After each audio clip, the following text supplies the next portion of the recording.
What's going on there, folks? Good evening. It is the Earthmaster back here on this Friday night, February 10th, 2023. It is about 10:22 in the PM out here along the West Coast in California. And the latest earthquake activity shows where'd our green flag go?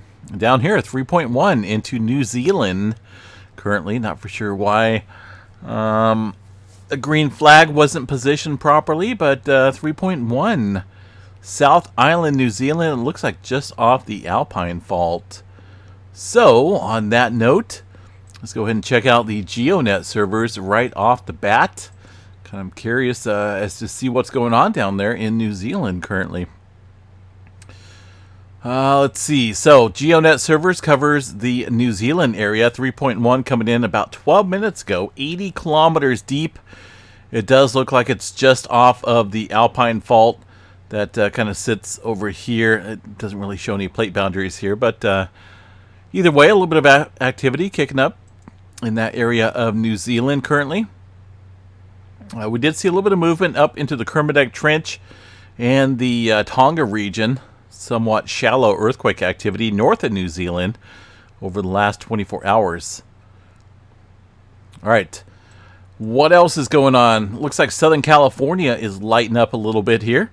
Got one earthquake off the coast along the this fault system that sits off here. It kind of looks like we're going to have some... Oh, there we go. Malibu Coast Fault Zone.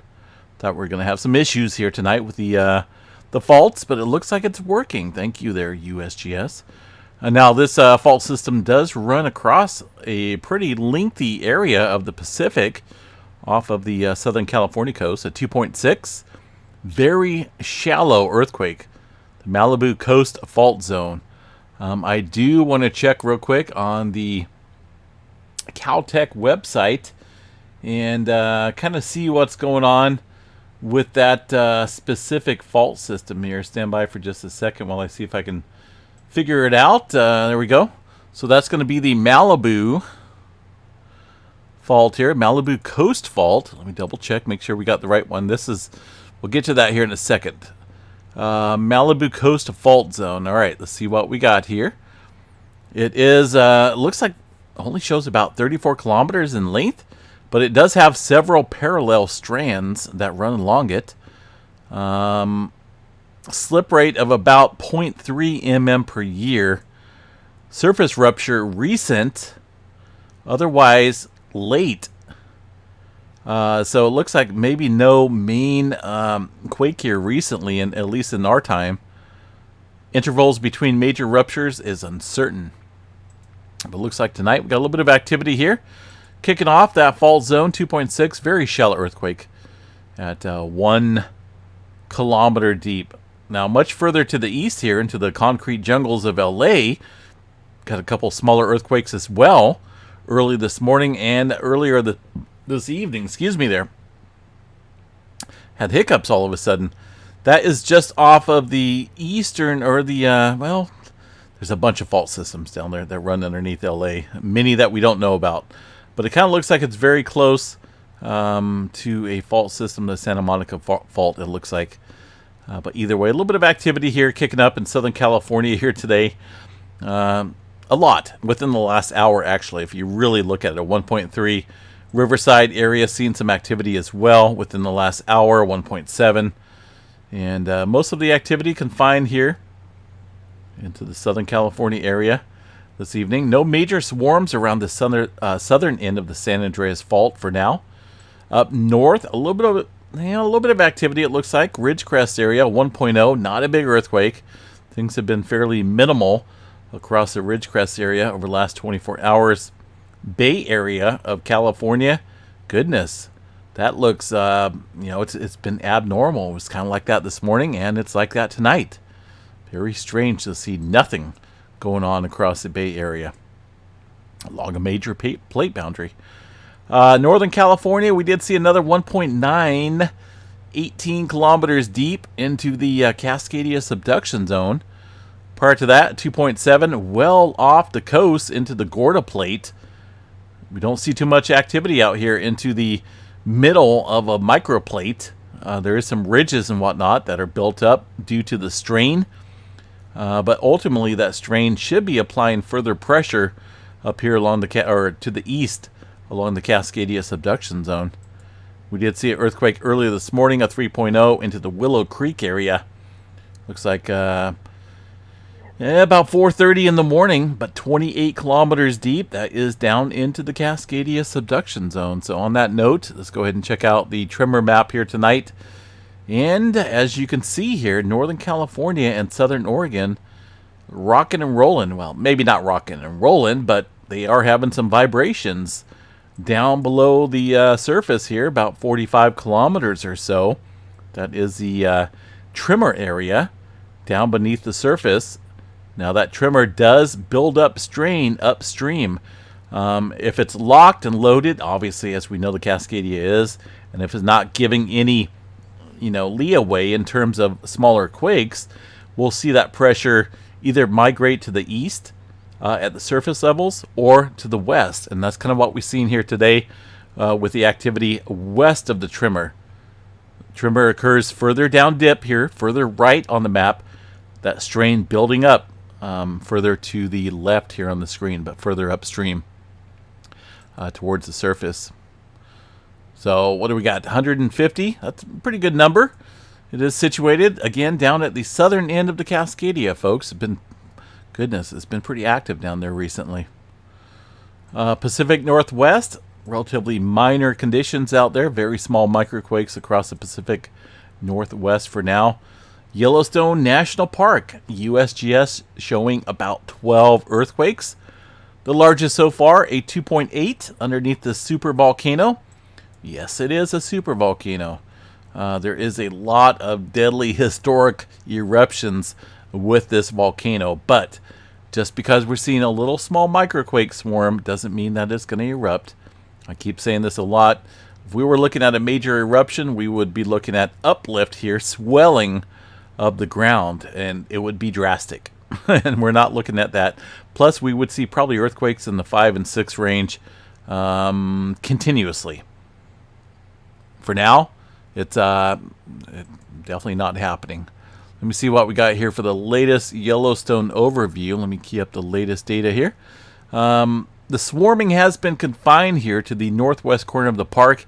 It kind of looks like it's dying off again over the last few hours here. I know this morning when we were doing an update, things were kind of kicking up across the Yellowstone area. But as you can see, things have mellowed out, but not completely. If you were to count every single one of these little quakes here, since this morning's update, we probably had another 20 earthquakes or so. Very small earthquakes centered here on the map. But again, every single one of these spikes is an earthquake on the seismograph viewer. A lot more than what's showing up there on the map. Way more than 12. All right, center portion of the country in the my beautiful home state of Kansas. I can't wait to say that. I'm not even joking. I absolutely love Kansas, and that will be in my future very, very soon. A 3.2 near Norwich, Kansas, it looks like, outside of Wichita. Not for sure what's out here. A couple creeks, whatever you want to call them, it looks like. But we'll go check out the satellite view and see what's going on. On the map, there's a little creek that runs through here, it looks like. I don't see any oil or pumping operation fields out here, any wastewater disposal wells. Let me see what we got for the U.S. hazard map. Stand by for a second here and back out. It is outside of that zone where we would expect to see future seismic hazard. But Kansas has been known. Actually, it kind of looks like the USGS is missing a certain area over here. There's the Flint Hills that run up here. There's actually a pretty good fault system that runs through the eastern portion of Wichita. And that is not listed up here on the map. Possibly they're only, I don't know. Kind of weird. The Red Hills over here as well. These are all fault systems that run through here.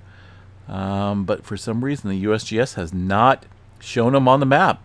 A little disappointed there. They may want to revise this. But for now, a 3.2 in the Kansas area, about 5 kilometers deep. All right, let's back out of here. A little bit of movement outside of Enid, Oklahoma area. and of course across Texas. New Madrid seismic zone. What do we got? One earthquake there. In the Missouri area, 2.0, this region has seen a little bit of uptick in movement across the last couple days. This is the last week of all magnitudes, including, looks like 6 earthquakes for a total tally of 3.1, the largest in this area of the New Madrid seismic zone. And that is a major area that can produce some significant damaging earthquakes in the future, as it has in the past. Now I'm talking about upper 7s, potentially lower 8s. There's still a lot of uncertainty onto the correct magnitude back there in that day. But could you imagine an 8.0 occurring out here in this area of the country? Oh, it'd be felt all over the place here, and a lot of damage, no doubt. Puerto Rico area, notice the swarming, folks. It's not swarming here around the Puerto Rico area as we have seen before, but broader scale activity taking place. And we've seen this time and time again. When there's no swarming down here, things tend to get very interesting across the area of the Caribbean plate. And Puerto Rico Trench here has seen quite a few 3s over the last 24 hours. And also here around the Mariotos Trough, getting some activity as well. Some 3s in that region. Now, I pulled up, just historically, I wanted to see what's going on here across the Mariotos Trough, the little subduction zone down here. And I pretty much covered an area, a rectangle area, linear with what you see here with these earthquakes since about the year 1000. But that doesn't mean that it's covering all of the earthquakes. We're just looking at data recorded in the USGS catalog here. And the last one was at 6.4 around the swarming area that we see typically in this area of Puerto Rico. That was 2020, a couple years ago. Prior to that, the last earthquake looks like it was back in 1984, 6.9 around the Santo Domingo area. That is somewhat of a deeper earthquake, about 23 kilometers deep. There is, of course, major subduction zones around the area, but I'm really surprised we haven't seen any larger earthquakes. These are only 6-pointers historically. I find that rather odd that there's not any larger earthquake activity out here compared, at least looking at the dynamics of the plate movement out here. It's a little on the strange side.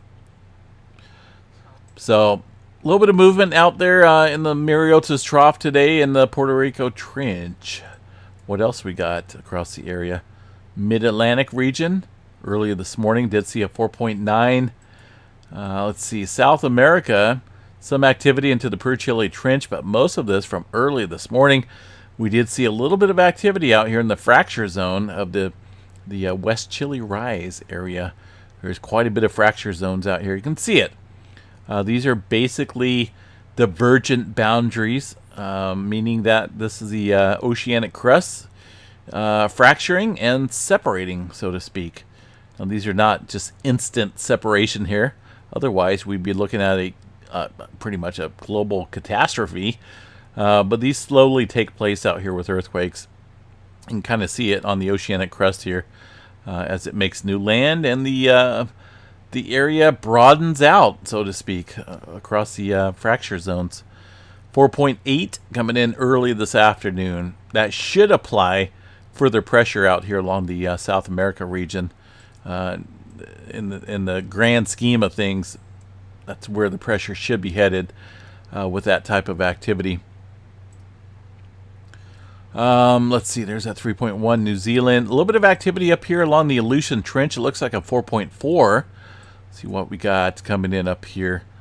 USGS is reporting that 4.4 in the Rat Islands area. 60 kilometers deep. That is a subduction zone earthquake. Major subduction zone. There's a lot of stress that builds up in this area. Western Pacific. Goodness, the Crocom-Chaka Trench. It's like a ghost. It's like a...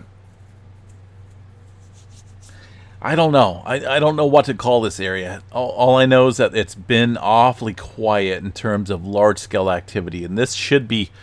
technically, this area should be showing some larger earthquake activity It's well overdue. The plate dynamics here puts us at an incredible rate of slip rate here, accumulation in this region, and it's all too quiet. It scares me very much so. A little bit of earthquake activity out here across China in an odd area, well west of Taiwan, a 4.1. I say an odd area because, well, it's been a little while. I haven't really seen too much earthquake activity out there historically in that region. Although it looks like something's going on out here around this little lake area, historical data, it is a ways away from the plate boundary and any major subduction zone. But apparently it looks like they get some maybe 4s to 5s out there in this area of China, but not much. But today, 4.1 coming in early this evening, I should say.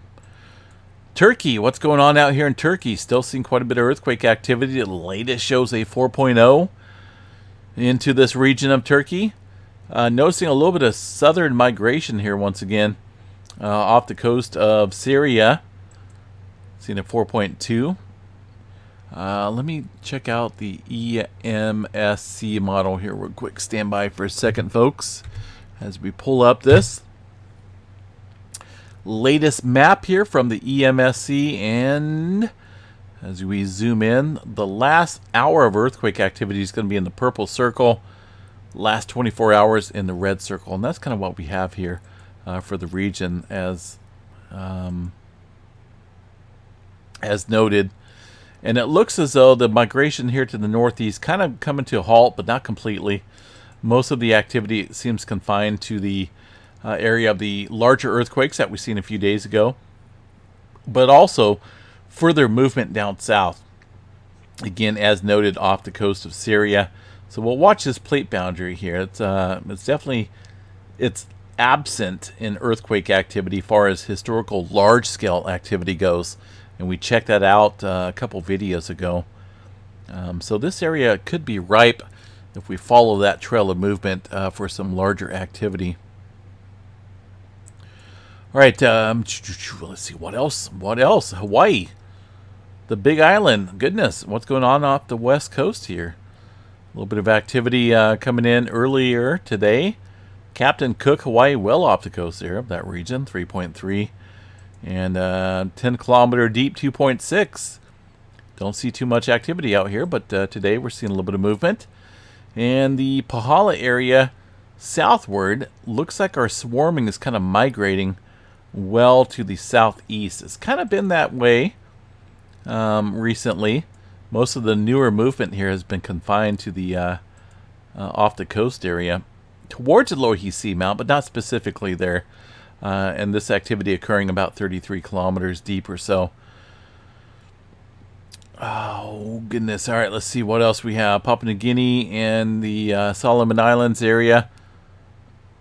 Did see a couple 5s out there, kind of watching that region closely there as well. No major swarms across the area currently in the Banda Sea or the Molucca Sea. Look at that. That has died off tremendously. 1.4 up into, what is that, Switzerland? Let's see here. Yes, what do you know? Lucky guess there. 1.4 coming in right now as we speak. And by the way, for the EMSC, USGS, and the GeoNet servers here on the globe, I have removed the GeoNet servers listed on this globe because of the irrelevant data that's been sent out here recently from the GeoNet servers. They've been throwing up a lot of false earthquakes out here, and I've seen it more times than I care to admit, and I'm not a big fan of providing false data here on this channel. We've always been about facts, always covered the latest data, earthquake activity in the terms of factual data, verified data, and the GeoNet servers does not follow that guideline that I like to use out here, so we have removed them from the globe here. So currently we're looking at the EMSC model and the USGS model here for earthquake data. The EMSC model will cover New Zealand and the smaller quakes, and that is very efficient. Notice that 3.1 coming in pretty quickly from the EMSC model. So the GeoNet servers definitely not. I don't know. I'm just not a big fan of the false earthquakes that they have been reporting recently there. So they have been removed, and we'll keep it as is for now. And when it comes to GeoNet, we can always check them locally and see what's going on for earthquake activity around New Zealand. All right, let's see what else we got here. Space weather activity still continuing to ramp up currently right now as well. Looks like we're having a little bit of flaring activity according to the D-layer absorption map. A little flaring coming in currently as we speak and do this update. Not a big one, but we're close to the M-flare category. Let's see where this is coming from here. We can look here at the map. Right there. A couple of them, actually. We're looking for the brightest spots here. It looks like maybe a C-flare. See these sunspots here?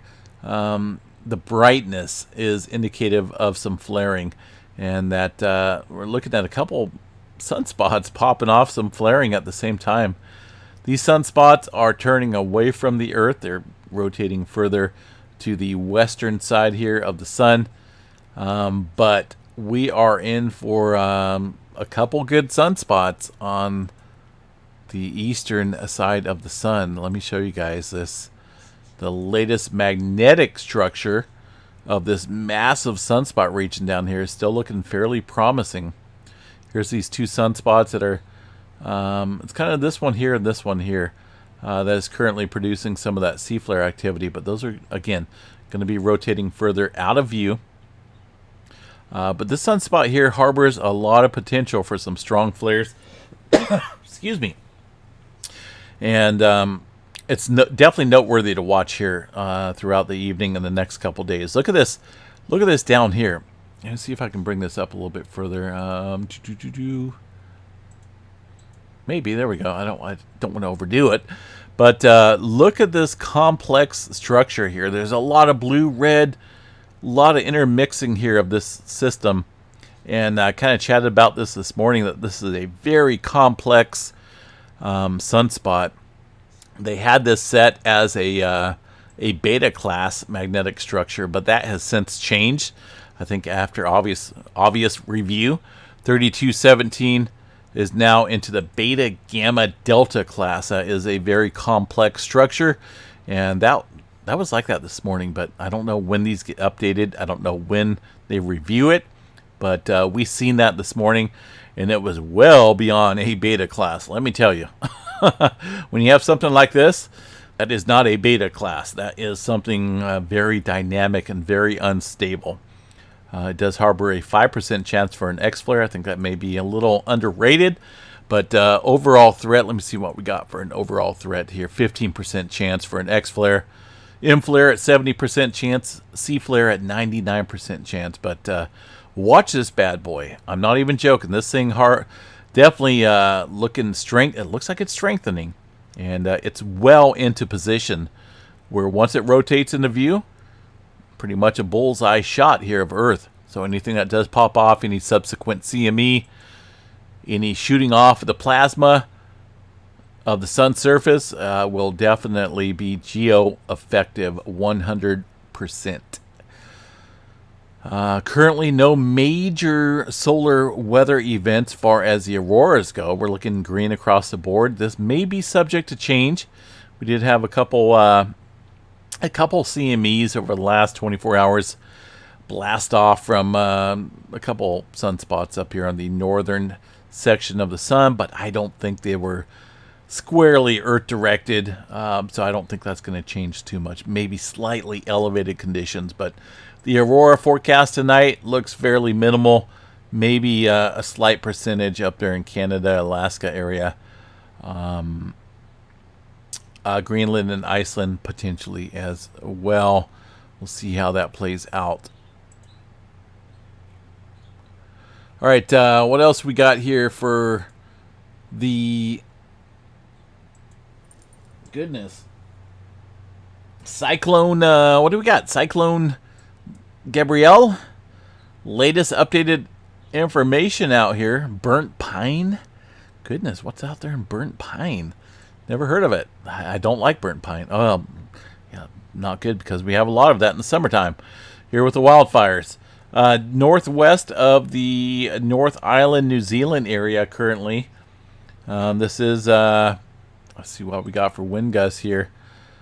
Some areas of the western eye wall looking at 92 miles per hour.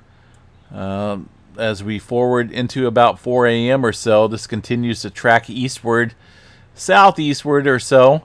And this thing should hit New Zealand, North Island, New Zealand, right around Sunday in the 2 a.m. phase, with areas around Auckland potentially seeing 60, 70 miles per hour wind gust. And they're kind of right there on the northern coast here of the North Island for the strongest wind gusts. After that, it does shift south a little bit, losing some of that strength, but covering the entire area of the North Island, New Zealand, with some fairly reasonably strong winds out there, and then breaking up as it kind of hits land here. But continuing to watch that, see how it plays out. It's definitely noteworthy to watch and be prepared out there in the North Island, New Zealand area. Down around the Wellington, South Island area as well. Things may progress a little bit, but notice that storm system does dissipate pretty rapidly once it hits the North Island, New Zealand area over early next week. All right, what do we got? Channel members. It's been a little while since I've recognized the channel members out here. These folks are basically supporters here of this channel. They are special folks here, because I say that because they're, they support this channel and the growth, far as being monetized, and they are they receive basically extra videos, extra perks, extra emojis, and extra drawings. We do monthly drawings for these members. If you're a channel member, you got to get in on it. This is going to happen here on the 15th of February, one day after Valentine's Day. And now that's going to fall on let's see exactly when that falls on, a Wednesday, February 15th. We'll do a drawing again this month like we do every month, for the members only. I got a shot there of winning whatever you want, basically. A $50 Visa, MasterCard, PayPal, whatever you want. And also, potentially, if you want a shirt from the Earthmaster store, or if you would like a geology mining kit. We're kind of keeping that on track for this month for those 3 items. So make sure you get in here on the drawing. Not potential drawing, but obviously we're doing that on the 15th. But all right, so we're going to go over the members here real quick, because we do like to recognize the folks that make it possible to do those drawings. Timothy, thanks for rejoining there, New Zealand, and a moderator and a member of this channel. We appreciate you very highly. Rejoined just a day ago. Linda, thanks for joining in, a very new member. Actually looks like one of our newer members. Thanks for joining. Craig England rejoined 5 days ago, 1 month. Deanna, is that right? Hopefully I pronounced that correctly. Deanna Lawson, 5 days ago. Joined 5 days ago. Excuse me. Tina, 1 month. Michelle Farmer, it looks like 1 month. Chris, Jest Services. Oh, goodness. I see Missy Mimi's ain't here to help me pronounce this one, and I'm not going to pronounce it wrong, but hey, you know who you are. I don't want to even attempt that. Thank you for being a member, though. 27 days. Melanie Fisher, superfan, 6 months. Rejoined 29 days ago, so no commitment. You don't have to join this thing every single month. You can rejoin at will. Buffaz, 262, 1 month. Helen Horn, LLL. That's easy. I like those. Easy pronunciation there. Alicia Stanford, longtime member there, 6 months. Thank you very much for being a longtime member. Christopher, Laura Bonnet, Dean, Kathleen West, let's see here, David Roberts, April, Clayton, Hurricane Heather, Another longtime member there, Ray Stanfield. Janice, Juno James, Mike Moses, Joycelyn, Rosemary Hill, Catherine, Kathy Doan, Dolores, Pamela Hilton. Dolores, by the way, one of our longtime members out there. Thank you very much for being here on the channel. There's Pamela, Judy, Betty Kelly, Nancy Kozowski, one of our members, and of course winners in the past. Maria Park, John Didier, another longtime member. Debash Mode, thank you very much for joining. Joelle Kozowski, Mike Delaney, Pamela Conley, Ray Addington, Hope and Feathers. We're getting into the long-time members here. These folks have been with the channel for quite a while here. Robert Kozowski, Robert Vogel. I know that because he changed his name recently, but Robert Vogel, 52, thank you. The Fly Lady, Jay Fuentes, and our long-time standing member. And a very nice gentleman and very informational. He's got a lot of brains in up there. I'm not even joking. This guy is very smart. Albert Sanchez Jr., our longest member here on the channel. So we do like to recognize everyone out there. And we'll be doing that drawing, of course, on the 15th here in a couple days live. We do it live on the channel, basically for everyone to see. Not just for the members. You know, we like to do it live for everyone to see. All right, let's see what else. Hopefully I covered everything out here. Alaska, aside from that 4-pointer, look at that swarm of activity up here across this mountain range with a huge cluster near the Mount Martin area. I have to see kind of what's going on out there. But let's see what we got for the depth of these earthquakes. Roughly 2 to 3 kilometers or so. Very shallow earthquake activity around the Mount Martin, Mount Magique, is that right? M-A-G-E-I-K. Literally, I have my head sideways to read that. I don't know if you guys did that as well, but I did. Yeah, kind of a little bit of interesting activity out there. We'll check back on that tomorrow and see how we're doing. All right, folks, have yourself a beautiful Friday night, and please take care out there. Stay safe, and we will chat you guys sometime tomorrow. Have a good one.